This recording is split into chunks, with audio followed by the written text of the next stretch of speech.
Today we're going to see a tactic where little old Hartlepool battered Stoke City 3-0, where Inter Milan put 12 in one match. 12. And Fiorentina, in an amazing season, put 4 past AC Milan. Ladies and gents, this is the most wild tactic that I've done yet. Strap in. What's happening, crew? There was a request. Someone asked me, can you make a free striker system? So far this FM, the answer has been, but I gave it a try and we've got something. Right, so I'm looking to create a free striker system, and when creating a tactic, this is my biggest piece of advice for anybody. If you've built yourself a successful tactic in the past, use that as a template and then build from there.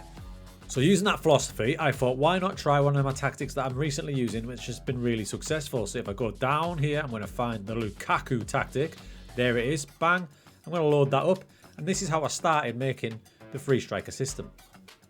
Don't get me wrong, it's going to end up looking very different to that. But very importantly, the team instructions down the side are going to be very similar, if not identical from memory. I can't quite remember. But that is how I started it. And that's how I pretty much build all my tactics. The tricky part is getting the first tactic built to make the template off, but you do get there. Now if you like the look of that Lukaku tactic, it is a few videos back, have a little look on the channel for it, but that's what we based this tactic on. Now the first team I tested it with, as always, was my Inter Milan, and this is what happened. Like I said in the intro, strap in, because this is some ride with this tactic. That's the overall results for the season. You can see we won the Serie A, but we have 93 points, winning 30 out of 38. The Champions League, we're knocked out in the quarters by PSG. We'll get onto that shortly. We won the Coppa Italia and we won the PS5, Xbox, Nintendo Super Cup. A successful season overall. Now, if you look at the season overall, you can see we won 30 out of 38, 93 total points. A little bit disappointed we didn't make the 100-point mark, but we did hit 100 in something else, and I'll show you that right now. Here we go, stages, and then you can see Champions, 107 goals with only 29 against. So you're thinking, yeah, Inter Milan, whatever. You're bound to do that. But listen, we conceded only 29 goals. And when I show you the tactic in a bit, you're going to be like, eh? As always, I used pre-season to make a little tweaks here and there. You can see we drew against Juve, we lost against Real Madrid. Then we changed it up for Spezia and then into Fiorentina, 5-0 away. And I thought, hello. And then as the results started flowing in, little lost Atalanta there. But look at the rest of them. 4 goals, 5 goals, 6 goals, 3, 4, 3. Can you see what I'm cooking here? Goals everywhere, including that 12-1 demolition right there of Empoli. In fact, in the Champions League group stage, it was my best Champions League performance in a group stage on FM23. Won 5 out of 6, scoring 21, only conceding 4, and Atletico Madrid are in that group. Now, Atletico are notoriously good in defence on this game, but we absolutely spliced them up. If you have a little look here, try and work out what tactics we got rocking. But you can see movement all over the place. That's a centre-back, Skriniar, by the way, dinking it to the back post, and Dumfries, who puts it in. Little Kluvia, he's been playing on the wing. Brozovic there to Hakan, loses it, but Brozovic dinks it back into Dzeko, one of the free strikers, and Lukaku, also one of the strikers, pings it in, and the fourth goal, driven forward from Barella from deep. Little Kluvia there, he lays it back to Hakan from the wing in the top bins. Now in the Champions League, we got knocked out by PSG. There's going to be goals galore in this one. We won 3-2 at home, but we got beat 4-1 away. If you look at the chances though, it could have gone a lot better than that. But this sort of tactic is going to throw up the result or two like that. Alas, here we are with Hartlepool. Now Hartlepool predicted to finish 19th in League 2. In fact, 22nd when you first start the game. How did we do? Well, like I said in the intro, a particular highlight was murdering Stoke City of the Championship 3-0. How about going away to Man City's under-21s in the Papa John's Pizza Domino's Pizza Express Trophy and winning 5-1? Goals galore all over the place, and you can see there we got Hartlepool promoted, missing out on the title by 1 measly point. 1 point, but what a result. If I take you down to the player stats, you can see goals 33 and 28 for 2 of my strikers, average ratings dominated by us. A dream season for Hartlepool, and I am staggered that this worked at that level. For those of you that have done lower league football management, especially League 2 in England, you know how many games there is, 46, and how wild it can be. And Hartlepool banged in 108 goals, and they also conceded 62. So this tactic, it's going to score a lot, but man, it's going to give you some heart palpitations too. But still, Hartlepool promoted just like that. This tactic has got legs.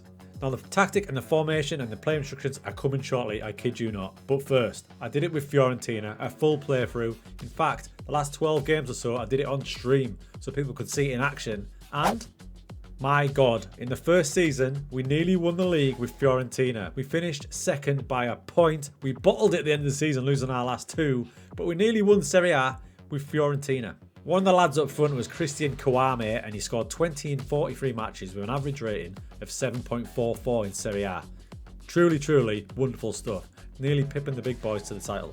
In fact, we got to the semis of the Coppa Italia as well, and we've actually got the Europa Conference League final against West Ham coming up, and we're going to do that later on in the video. We'll do it live on the video, so we can see if we can take some silverware for this tactic and for the Purple Warriors of Fiorentina. Right, I've kept you long enough. Let's have a look at this bad boy. And there it is, crew. It is called the Gonzalez, named after the main man, I think, for Fiorentina, Nicolas Gonzalez. He can either play up front, which he has done quite a lot, or as an inverted winger, as you see there. Now, I did tell you it was aggressive, right? And if you look at the team instructions, this kind of counterbalances it, because we've got a cautious mentality, so we're not just going crazy with the formation. And out of possession, you can see a lower defensive line, so we do sit back and try and hit teams on the break. There you see it there, and you might think, wow, that's a big gap. Players are far too far apart, especially with short passing, which I've got there. But not so. You'll see in the play instructions, I've got pretty much everyone dribbling more. So when they get the ball, they dribble forward before making the pass, closing that gap. Now look, most of our players are wide, so it makes sense to focus the play wider. There's no point stretching the width because they're already silly wide anyway. But we are going to focus the play wide to the wing backs, to the inverted wingers, and the two wider strikers. And believe it or not, that's one of the main reasons I chose Trequartistas, because if you click on them there, you can see the hard-coded instructions. They do move into channels and roam around a bit, so they're not going to just stay up there. So Cabral will be the main man as the focal point, but these two, Jovic and Kouame, who perform so well, will drop, roam all over the place and offer passing options for all the other players. Now my man Amrabat, who had such a good World Cup, my God, did he need a bit of responsibility in here, because he's literally in there by himself. That's why we've got deep line playmaker. And you can see there, we've got to pass it short and dribble more, but he's also got hard-coded hold position, because he's literally got to cut out everything. He's in charge of this entire place. He's backed up by the two centre-backs, who have also got dribble more on, so they will bring the ball out, but you need a really good, solid player in here with good positioning and temperament. I've also got nearly all the players on mark tighter, so when they lose the ball, they're marking tight against their opposition. Just another thing, because obviously the defence is going to be under so much pressure, you could do with the midfielders helping out a bit. Now look, if you're going for a draw away from home, it's probably not the formation. But if you're searching a goal, I think we've proven with Hartlepool, with Inter Milan, and these Fiorentina boys nearly winning Serie A in Season 1, it can do things. So the team instructions are nearly identical to a Lukaku tactic. So that's what I'm saying. When you get a tactic that works, have a look at the team instructions and see if it can move into different formations. Now, the play instructions will be at the end of the video, but for now, we're going to play this Fiorentina-West Ham Conference League final, and let's see if we can get something done. Right, so team news is sorted. Your wing-backs are super important as well, because they're going to do the overlaps, especially Barraghi, and a good set-piece taker never hurts anyone. A little note on opposition instructions, I don't use them unless one player on the opposition is absolutely dominating a match. Say a central midfielder, a playmaker, I'll tight mark him, but that's it. Early days in the match, but here comes Dodo down the right-hand side. There's the wing back into playmaker, back to Dodo, wing back, but he's losing it. Now Paqueta, that's West Ham are a tidy team, right? They're trying to hit us on the break, but the boys get back with that low defensive line. Igor dribbling more as the centre back. Here is Gonzalez, the man it's named after. Amrabat clinks it forward. Akone gets there, and Cabral puts it in for an early lead. I think this would be a really good achievement, winning the Conference League. There's some big teams in it, you know, but a long way to go. But here's Milinkovic to Amrabat. Back to Milinkovic. You can see the dribble more again. He drives forward. Igor's got it now. Amrabat. You can see how alone he is in the middle. But look at the play. The short touch football. The corner is in. Have a little look at the match stats up there. West Ham have not had a kick. They're playing really well. West Ham have not had a shot yet. Akone doing that tracking, the tight marking as well. Amrabat needing it all together. Here's Kouame. Here's the right wing back. Look how high up at the pitch he is. Takes on his man. He's going to look for the cross. Cabral. It's 2-0, dudes. And we are absolutely dominating. It's 5 minutes before half-time. West Ham have not had a shot yet. They've not had a shot. Meanwhile, Gonzalez puts it in. It's free. The man the tactic's named after. Let's go.